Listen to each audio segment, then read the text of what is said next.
thing. And then, of course, in my view, a fundamental thing is a rights-based access to the resource and a management mechanism that is setting the TACs and controlling and making the enforcement necessary. And here we need to have a confidence building between the parties. That's a fundamental thing.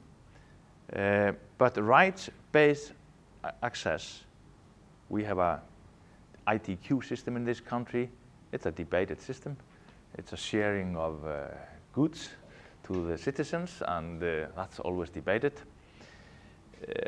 I don't participate in that discussion actually, but it is a fundamental thing that there is a rights-based access. It's a free access is of course a catastrophic thing. We need to restrict the access because the resource is limited.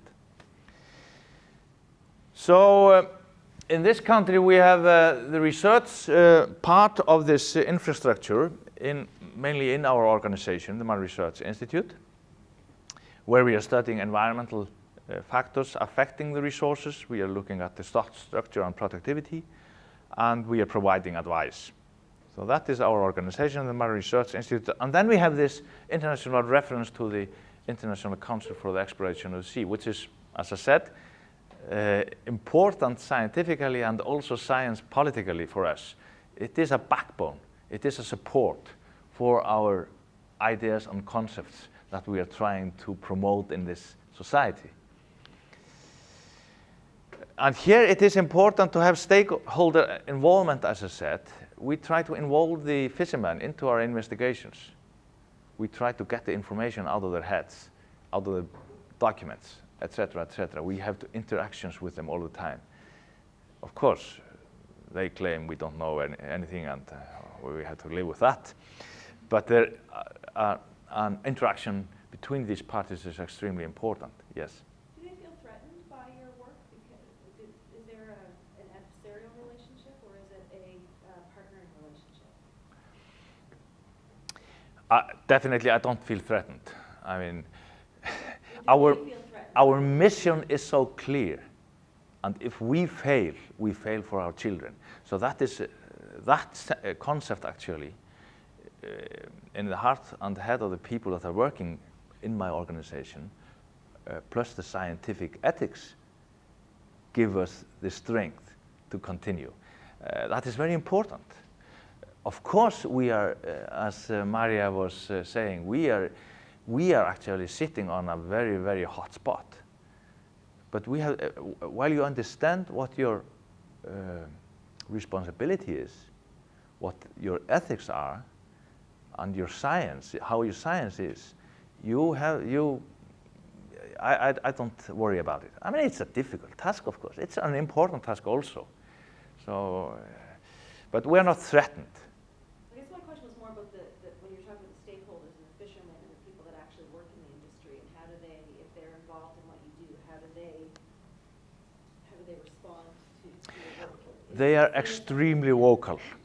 They are vocal and loud speakers. Yeah. And this is so because, for one reason, they know a lot. Their daily activity is on the sea surface, and they are thinking about it all day long, how they can catch more, and they see much fish and use it. I mean, they have quite a basis to have an opinion. That's one thing. The problem is that they are very focused on their surroundings. Cod is spawning in one place and then is fished elsewhere, so they don't see the entire picture. That's most often the problem. And then, of course, they are paying dues, debts, and they are in immediate need of fishing more, because otherwise they will not survive. So they may have a very narrow, should we say, basis of expressing their views, and they may be desperate. So you have to put your filter on in order to listen to these people. You have to listen to them. You have to try to understand what they're saying, because very much often they are speaking truth, and they are speaking on the basis of facts. But nevertheless, not always. The management frameworks, firstly, it is the rights-based ITQ system, which is we are operating. That is not necessary to be ITQ system. It needs to be some restriction on access. That's fundamental. And we need to have a monitoring and enforcement system. We need to have regulations. And our Fisheries Directorate and Coast Guard are looking after everything is okay. Of course, there are lots of cheating, but I think to a minimum, seems to be to a minimum. It is in the interest of the stakeholder not to cheat, because he will go to the fishing ground next year also. It is for a guy who's running a company and is desperate because of economic situation, his own private economic situation, then he may start to cheat, as everywhere in all businesses, I guess. But for a healthy fishing company and a shareholder in the system, he would not like to cheat, because that would simply ruin the resource in the coming years. And he would have an understanding. So that is why the right-based access is so important. It's an investment in behaving well. You are dependent on the data that they return on catch. So you are cooperating in that sense. Oh yeah. They provide you a lot of data.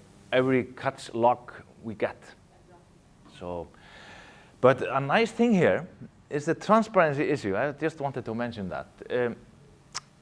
The Fisheries Directorate has has an open access to all the data.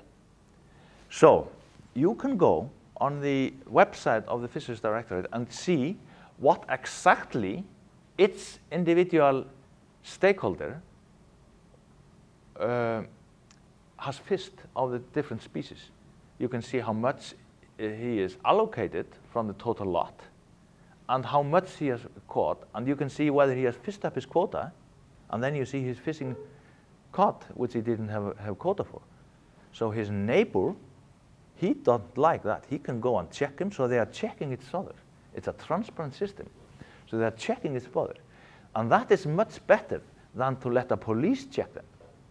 You can never have an observer and a controller on every fisherman. That's too expensive. It's much better to let them check on themselves. Of course, it doesn't work 100%, but this is, nevertheless, the transparency part of it is very important. Okay, speed on.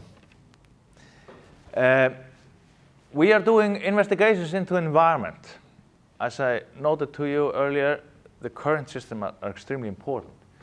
Here you have, we are monitoring it year-round. We have done it for decades. And here you see North Iceland under Station B. And this is the development of temperature, the lower panel, and the salinity in this particular station. And you see that in the mid-1960s, the temperature dramatically went down. This was